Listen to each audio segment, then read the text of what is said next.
Welcome, everybody, to Tidal Flooding Talk, brought to you by the New Jersey Coastal Coalition in partnership with Triax 57 News, our broadcast partner here, the one who makes all of this possible with the editing and the production and all of that good stuff. I am Joe Martucci. We have Palma Shiles, Dan Skeldon here. We are in the midst of local summer September. I've noticed, you're out at the beach in September. It's nice for many reasons. We know that. But one of the reasons I like is that you just don't get burned as quickly there. I mean, usually I end up in July with a couple of blotchy red spots. I do tan pretty well once that burn comes in. Where are you guys on that burn tan? You guys, is it just burn all the time, or do you burn and tan? Is it always tan? Where are we, Dan, on that? Well, for me, I burn. I'm Irish, well, partly Irish, and yeah, I burn no matter what time of year it is. But no, that September sun, you're absolutely right. It's equivalent to what, like the March sun. Yeah. I mean, you can be out in it a lot longer and not have to worry about burning. Palma, you're Italian. You got Italian blood in there. So hopefully you have that burned and tan, or maybe just all tan.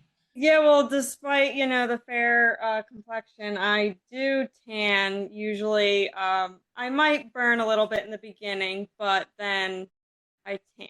However, I also use sunscreen. So, Sunscreen is very important. We are a pro sunscreen show here. You got to make sure you have the sunscreen. Sure.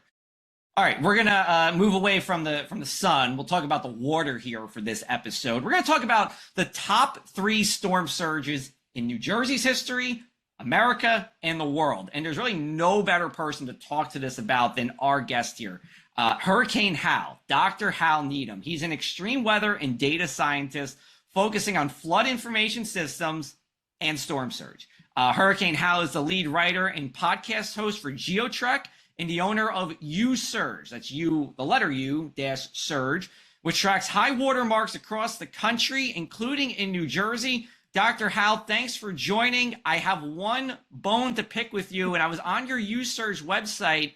You said Sandy Hook was in North Jersey? It's in Central Jersey. Yeah, that's right. No, I appreciate the critique, man. No, for sure. But yeah, I'll have to change that up on the database.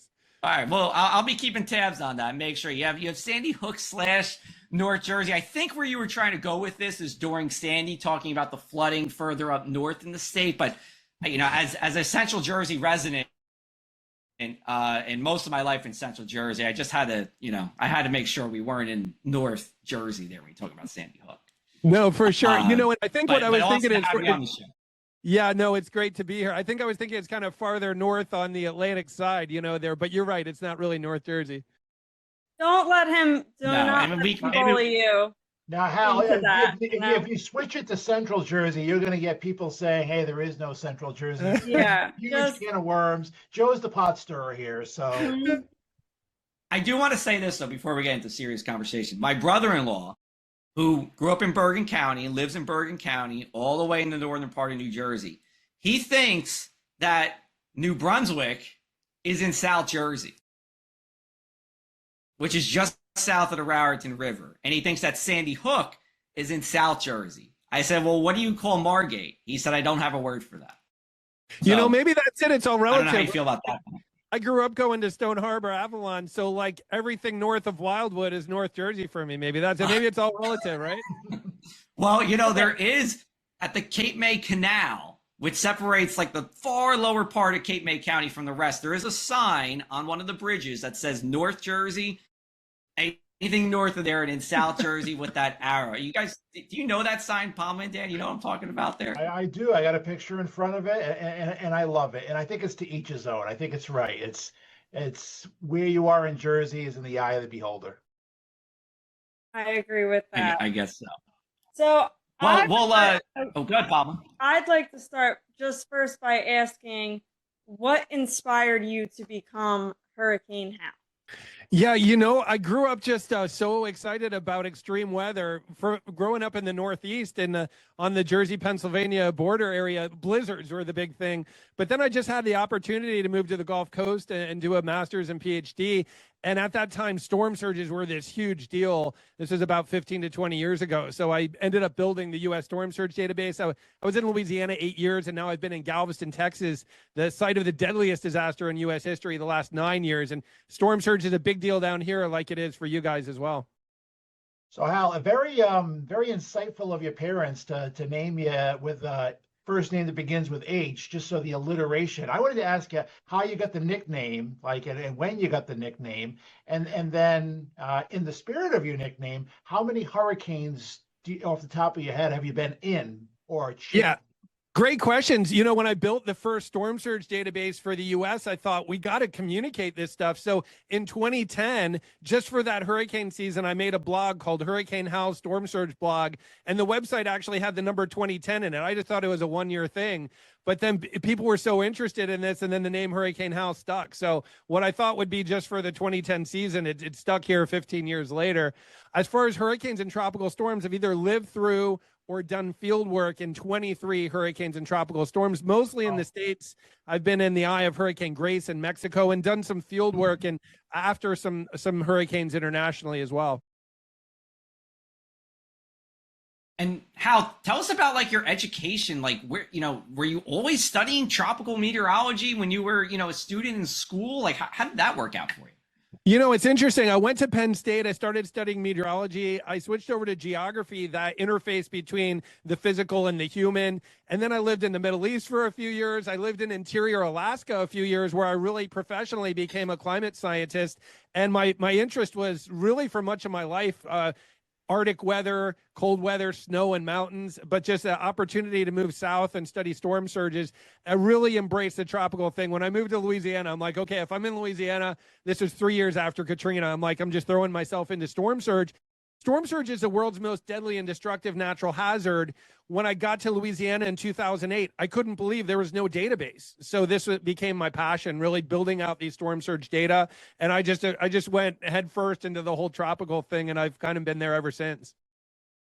And Hurricane Hal, that's what like the U-Surge does. It tracks high water marks across the country. And yeah, that's such a useful tool, I think, for explaining storm surge. I know like at the Jersey Shore, when Sandy hits, everyone knows what that high water mark was. And we're going to get into later the top surges in Jersey and in the country and internationally. But, I think you filled a huge missing piece there by creating that database, because it's nice for everyone across the country to have that reference. What is our high water mark? What is our worst case scenario? And what, Mother Nature has done to us before. So I think it's an important database people should know about.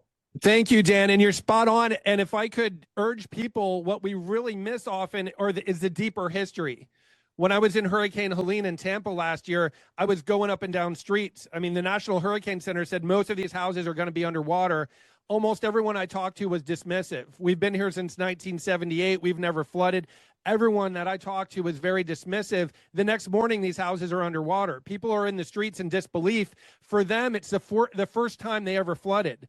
For me, it was the fourth time they flooded, because I knew they flooded twice in 1848 and once in 1921. So when you get this deeper history, you begin to see risk in a very different perspective. And a lot of places, they say, wow, we're at more risk than we realized. And our house would have actually flooded multiple times before. It hasn't maybe been in living memory or recent memory. All right, good stuff. We're going to cut the break. We'll come right back with Hurricane Hal. We're going to talk about those top 3 storm surges in New Jersey, America, and the globe. Stay tuned. Thanks to the New Jersey Coastal Coalition, your flood insurance bills are lower and your streets safer from the reality of flooding. Since beginning in 2013, we build more resilient shoreline communities. Our member towns develop and share in best practices that anticipate future concerns and create flooding solutions. From our town-specific free web app for flooding information to our weekly Tidal Flooding Talk show, we focus on flooding 24/7. Visit www.njcoastalcoalition.com for more. Well, welcome back to this week's Tidal Flooding Talk. Really a peak of hurricane season. No better guest than who we've been talking with, Dr. Hal Needham, Hurricane Hal, along with Joe Martucci and Palma Shiles. I'm Dan Skeldon. Let's dig right into it. Top three surges in New Jersey. I could put Joe on the spot and have him try to name a few years, but we're just going to go right to the expert, the man with the database. And you want to go in reverse order, three, two, one, kind of build the suspense? Yeah, let's do it. So number 3, Hurricane Donna in 1960, that area really getting, say, west of Sandy Hook, which, by the way, is a famous area in central New Jersey. Absolutely. Perth Amboy, Keyport, that area not far from Staten Island got over 10 feet of storm tide, the mixture of storm surge and tide. That was Hurricane Donna, 1960. Number 2 is actually the 1944 hurricane. A lot of folks forget about this. The storm tide level reached 10.5 feet in Belmar. That's over by Asbury Park. And then number 1, not a lot of surprise to folks, Superstorm Sandy. You know, Sandy just flooding so much of the Jersey coastline, but the highest high water mark, again, getting west of Sandy Hook over towards Perth Amboy, those areas by Keyport. Over there, they got between 13.5 and 14.5 feet of storm tide. Again, that's close to the Jersey-New York border, not far from Staten Island. And it's interesting when we see these areas repeat for a peak storm surge. Usually it means something's going on. There's kind of a funnel that happens there. Getting over by Sandy Hook, Perth Amboy, not far from the New York border, water really funnels in there. There's a reason why 2 of the 3 highest storm surges in Jersey history happened in that same stretch of coast. Yeah, no, if I had to guess, I would have definitely put Sandy 1. Let me ask you this, Hal. You know, a lot of residents in the southern part of Jersey Shore that have been around for a while would say the 1962 nor'easter, you know, had really significant surge. Just curious what the numbers are on that. And then my kind of thought on this is maybe it wasn't the highest surge, but there was 5 consecutive significant surges. So maybe it was a quantity over a quality thing. You know, the Ash Wednesday storm there in 62, it stands out. It's exactly what you're saying, Joe. These extratropical systems have a very broad wind field, and that was a long duration event. So the water levels were getting up to as high as 8.6 feet in Atlantic City, but that lasted for more than 3 high tide cycles. So we had 3 high tide cycles with a tremendous amount of surge and a lot of erosion. When you get a long duration event like that, you're really exacerbating not only the flood impacts, but the erosion as well. That stands out for South Jersey as definitely one of the most memorable storm surges for sure. And how far do records go back in New Jersey overall? I mean, it's something I should probably know, having been a Jersey meteorologist forever. But like, as far as your database goes, yeah, you know, I'm surprised at Donna. I don't think I would have guessed Donna, Joe. I don't know about you, but obviously, I wouldn't have. yeah, that was a surprise. But yeah, how far back do the records go? Yeah, we're running records generally since 1880. The beauty for South Jersey, there's a tide gauge in Atlantic City that's measuring hourly high water mark since 1911. That's one of the longest duration current tide gauges that's out there, and that's something that really helps us reconstruct this. We have a very good idea of what's happened since 1911, but we have anecdotal and other accounts as well going back to the late 1800s. Yeah, there was a landfalling hurricane in New Jersey. The last landfalling hurricane actually was like 1903, right? 1903, Dan. I was wondering if it went back that far or not.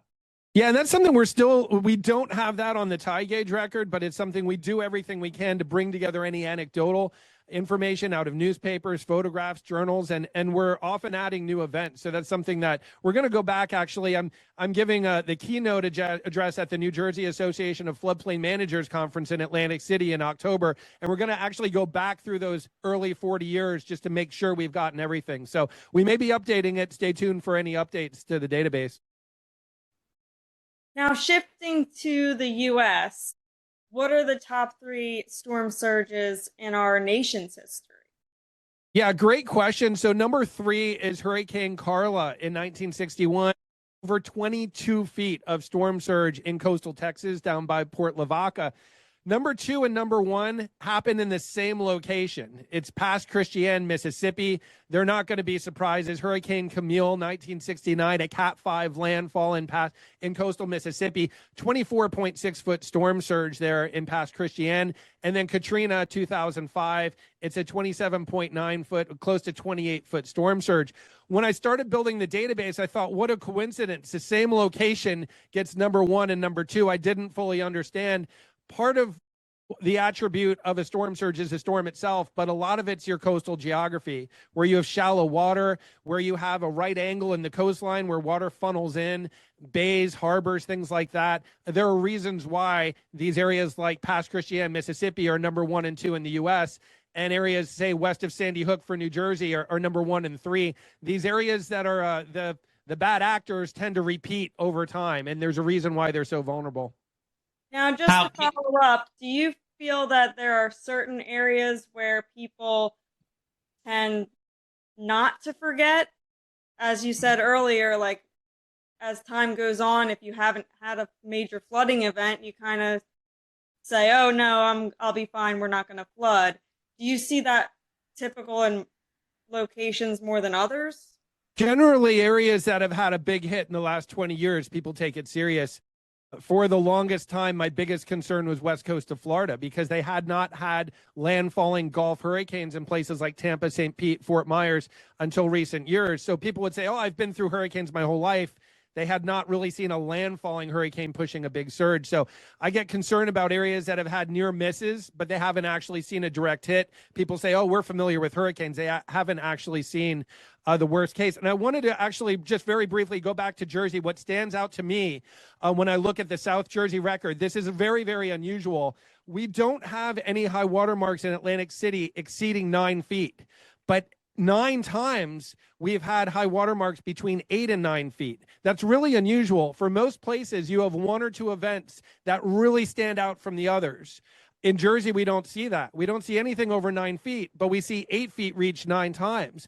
I think the reason why is you actually haven't had all the stars align in South Jersey. If you had a Hurricane Isabel, 2003, if you had that 100 miles farther north, if you had Sandy 50, 60 miles farther south, you would see high water marks substantially higher than you've seen in South Jersey. So that's another concern. Places that have not quite had all the stars align, people tend to think they've seen the worst, and they haven't. Unfortunately for South Jersey, as bad as Sandy was, Donna, 1944, I don't think all the stars have actually aligned yet. I'm not trying to be a doomsday person, but I think we could see something substantially higher than we have, unfortunately. I think you're absolutely correct. And Jim Everwine, who's been on this show a few times, he's said for decades probably, but, the worst case scenario for New Jersey is a Cat 3 hurricane. We haven't seen that. I mean, Sandy, technically a post-tropical cyclone. It was, a Cat 1. But I just to agree with your point, Hal, you're absolutely right. We haven't fully seen the stars align. That's good news, but we haven't fully seen the stars align. That Isabel track going to the northwest, something like that coming up Delaware Bay as far as the center of circulation with South Jersey on the north side of that would be your worst case scenario. We haven't seen that track yet, but imagine even a Cat 1 or Cat 2 taking that track. We could see high water marks substantially than we've seen in our recorded history. And Hal, like you said too, like the shape of the coastline. I mean, Delaware Bay's a funnel, would funnel all that water up, towards the Delaware River and Philadelphia, and of course all the water into Jersey as well. So you're right. I think we've been blessed because that's an unusual storm track, but it has happened before, and will happen again when those stars align. We just hope it's way down the road. Yeah, for sure. You hope you don't see that. But when we see the curve on Superstorm Sandy, when we see that northwest track with Isabel, it can happen. And it could be 200 years from now. It could be this year. But at some point, we're going to, I think, see a track like that. And we have to be prepared for that. 100%. Yes. Yeah. All right. That being said, let's get to the top 3 in the world here. And then just when you're done with that, just compare that again to the number 1 event in New Jersey, which was Sandy, just so people get an idea. Yeah, this is unbelievable. The second highest surges in the world are in the U.S. Gulf of Mexico or Gulf Coast. But when you get overseas to the northern Indian Ocean, Bay of Bengal, we're talking India, Bangladesh, it's unbelievable. Their highest storm surge was very close to 45 feet, if you can imagine that. And even more dire, they had 7 surges exceed Katrina in a 10-year period from 1960 to 1970. These were tremendous surges, all over 29 feet, and they've had 6 surges kill more than 100,000 people. High impact, really high surges. And again, it's where you have a concave shape on the coast, funneling that water in, and the bathymetry, or the water depth, is very, very shallow there. You can easily get surges over 30 feet in that part of the world. To compare it back to Jersey, the highest high water marks we're seeing are 13.5 to 14.5 feet in Superstorm Sandy back in 2012. So imagine water levels easily more than twice that height, and the most extreme getting up to 3 times the height. It's just hard to even imagine storm surge that high. No, I can't imagine that. So it's and you know, areas like that are so flat, the storm surge can go in 30 miles, 35 miles. So again, it can really be off the coast as well, a big inland impact. So fortunately, we don't see anything like that. And I wanted to mention too, again, some of the attributes have to do with the storm, but some with the coastal setup. As bad as Katrina was, if you move Katrina 150 miles to the east, the surge drops 12 feet. And so that's really important to remember. A lot of it has to do with the coastal setup. The physics are not there for coastal Jersey to see anything, 25, 30 or more. Just we don't have the physics with the setup and the coastal profile. But still, you get a 15, 17-foot surge. It's doing a world of damage, loss of life, and tremendous economic damage as well. Yeah, we saw, we just had Erin off the coast back in late August, and that brought like 7.5, Joe, like almost 8, and there were water rescues and fire departments were involved, and that's just a hurricane off the coast. Like you say, you have that perfect scenario, that perpendicular landfall, geography and meteorology working together, and you're going to bring 150% of the storm surge that higher than the Jersey Shore has ever seen before into South Jersey. So, it's something that you do have to mentally know is possible and prepare for.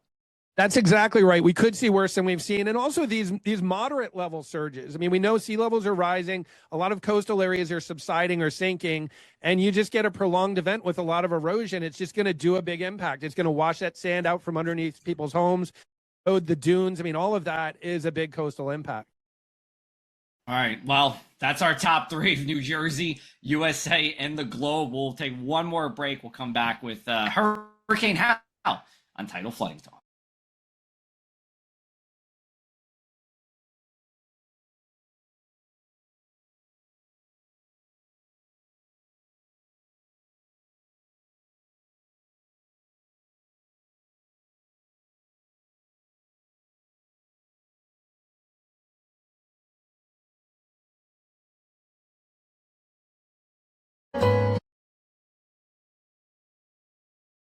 Hello and welcome back. You are watching Tidal Flooding Talk, and we are brought to you by the New Jersey Coastal Coalition.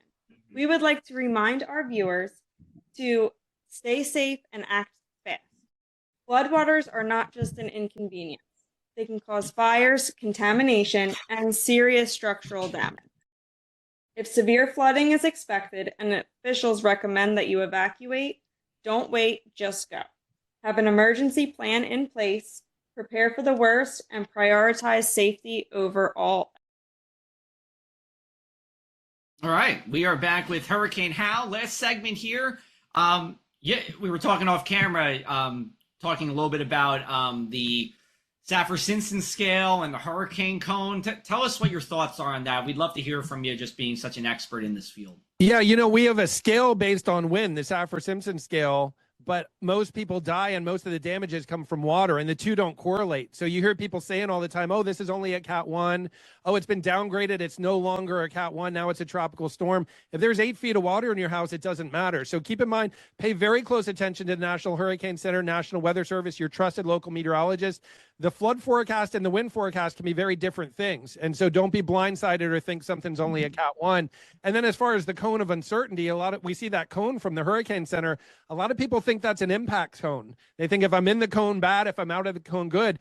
If I saw something, a hurricane coming towards the Delmarva Peninsula, Chesapeake Bay, I'm very concerned for South Jersey or, Central Jersey there. So you could be outside the cone and still have very deadly impacts in your area. Again, it's not an impacts cone. It's just talking about the center of circulation. A lot of big flooding can happen outside the cone. Yeah, I mean, more that I know that people in New Jersey can understand that to a degree because, I mean, you said it yourself that Sandy brought the largest storm surge and they downgraded that to, Superstorm Sandy. Yeah, What exactly right. what other misconceptions do you think there are when people hear that there's a hurricane coming? One of the big ones is people tend to think if the eye is going over your house, that's a worst case scenario. For coastal flooding, if I was in Atlantic City, I would much rather have the eye go over Atlantic City than go from southeast to northwest through through Delaware Bay. I mean, that again, if you're on the north side of this thing, Cape May up through Atlantic City, something moving up Delaware Bay, I think would be a worst case scenario. So a direct strike from an eye is actually not a worst case scenario. It's more if you're on the onshore wind part of this north of the center of circulation is where you're going to get the worst hit. All really great stuff, Hal. We really appreciate it. Just real quick, before we get into the one thing we can't stop talking about, where can people follow you on social media or a good website? Yeah, for sure. Check out the GeoTrek podcast. That's GeoTrek. We're telling stories about extreme weather and natural disasters not covered by the mainstream media. You can check out GeoTrek on all the social media platforms. And you can follow me as Hurricane Hal on Facebook, Instagram, and X. I'm in active hurricanes, and I'm forecasting almost every day during tropical season. You're a busy man. I don't. Hopefully, you get some sleep after November 30th. But we appreciate you having coming on here. So we're gonna end with the one thing we can't stop talking about: tidal flooding or otherwise. Dan, we'll kick it off with you. What's going on? Well, Hal, I'm going to keep it on topic. I usually don't, but I'm interested here. I love top three lists, like you did earlier. I love just talking about storm surge. I'm a native New Englander. Off the top of your head, New England. Do you know the top storm surge, or can I ask, is the Long Island Express, the Hurricane of 38 that zipped up the coast? I got to imagine that's going to be there. But any, actually, in the U.S. top 10 storm surge list, there's only one that happened in New England. It's the Long Island Express from 1938, and the highest high water mark actually happened in Rhode Island, getting up around 18, 19 feet back in 1938. Yeah, in Providence, Narragansett Bay, the funnel, just like you said earlier. I kind of figured it was up there, but I wanted you to confirm that. So they had big hits in 1938, 1944, and then several times in the 50s. So you go back in that's why you have to know that deeper history. Yeah. It's a more dangerous place up there than people realize. Yeah, and they're immune now. They think they're immune because 91 Bob was the last one. So they're overdue up there. But I appreciate you confirming that. Thank you. Awesome. Palma? Yeah, I mean, this has been very interesting, Hurricane Hal. I will say that. The one thing I can't stop talking about, I guess it really is starting to feel like fall to me, is approaching, and it's, Halloween will be here before you know it, and I'm hoping, it will be another anniversary for Superstorm Sandy, so that's coming up. Yeah, for sure. Things have been so quiet and we have to stay vigilant. We remember Sandy was late October. This season, in some ways, reminds me of 2022. Just things were so quiet in August and September. And all of a sudden, I'm in a Cat 4 hurricane in Fort Myers. So again, it's a long hurricane season. We still got a lot more innings to go, if you will. Hopefully nothing happens, but we got to stay vigilant for sure. From my thing here, I'll give a pitch and some kudos over to Hurricane Hal for coming to Atlantic City in October. I'm really looking forward to meeting you in person there and hearing your keynote address. You said it earlier at the New Jersey Association of Floodplain Managers. Can you give us like a little hint on what you're talking about and your familiarity with Atlantic City? Oh, for sure. Yeah, I'm so excited to go back to South Jersey. We grew up going to Avalon, Stone Harbor. It's going to be great to be back there. October 21st to 23rd, the New Jersey Association of Floodplain Managers. I'm giving the keynote address, and it's called The Recipe for Risk Analysis, knowing your deep history, looking at big events that have happened in your neighborhood but not hit your community to understand your risk, and then considering environmental change like climate change and developmental changes in your watershed or on your coastline. This is what we call the Recipe for Risk Analysis. We'll be talking about it in Atlantic City from October 21st to the 23rd. Stuff, and we'll leave it to you, the last word. What's the one thing you can't stop thinking about, tidal flooding or otherwise? It's just, I think knowing that history and being vigilant for what could happen. And as far as Jersey concerned, my favorite Wawas in the world are right there in central New Jersey in Sandy Hook. By the way, that's central Jersey. That's right. That's absolutely correct. I'm going to be looking at their flood and wind risk analysis when I'm up there, and probably grabbing a soft pretzel on the way. Okay, we love that. We love that. You know, if there's a good Central Jersey place, you know, there's going to be a Wawa there as well. So You know, excellent. I'll say if Hurricane House says there's a Central Jersey, then there's a Central Jersey. Okay, Joe? Love that. Hey, I really I'm slowly appreciate the invite. converting people. This was great meeting all of you. Thank you so much for reaching out. Thanks, Hal. Yeah, Appreciate it. excellent having you, Hal. We appreciate. We'd love to have you come back on a future episode. But thank you so much again. Go follow him. He's got really interesting content, and maybe most importantly, just has such an extreme passion for weather. It's really, really cool. So that wraps it up for this week's episode of Tidal Flooding Talk. We'll be back with you next Tuesday with a new episode. We'll talk with you then.